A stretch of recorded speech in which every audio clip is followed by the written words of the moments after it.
Greetings, my dear friends. If today's joke gave you a chuckle, don't forget to subscribe. It's free, and it'll make us even closer as friends. The mother-in-law arrives home from the shops to find her son-in-law, Paddy, in a steaming rage and hurriedly packing his suitcase. "What happened, Paddy?" she asks anxiously. "What happened?" "I'll tell you what happened. I sent an email to my wife telling her I was coming home today from my fishing trip. I get home, and guess what I found? Yes, your daughter, my wife Jean with Joe Murphy, in our marital bed. This is unforgivable. The end of our marriage. I'm done. I'm leaving forever." "Ah, now calm down, Paddy," says his mother-in-law. "There is something very odd going on here. Jean would never do such a thing. There must be a simple explanation. I'll go speak to her immediately and find out what happened." Moments later, the mother-in-law comes back with a big smile. "Paddy, I told you there must be a simple explanation. She never got your email."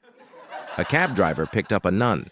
She got into the cab and noticed that the very handsome cab driver wouldn't stop staring at her.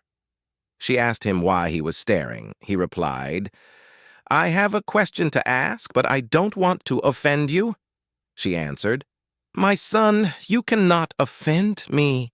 When you're as old as I am and have been a nun as long as I have, you get a chance to see and hear just about everything.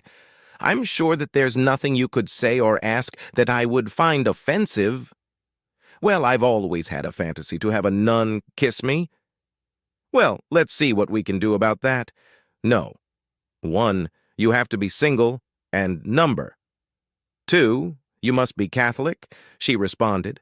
The cab driver, very excited, said, "Yes, single and Catholic." "Okay," the nun said. "Pull into the next alley." The nun fulfilled his fantasy with a kiss that would make a hooker blush, but when they got back on the road, the cab driver started crying. "My dear child," said the nun, "why are you crying?"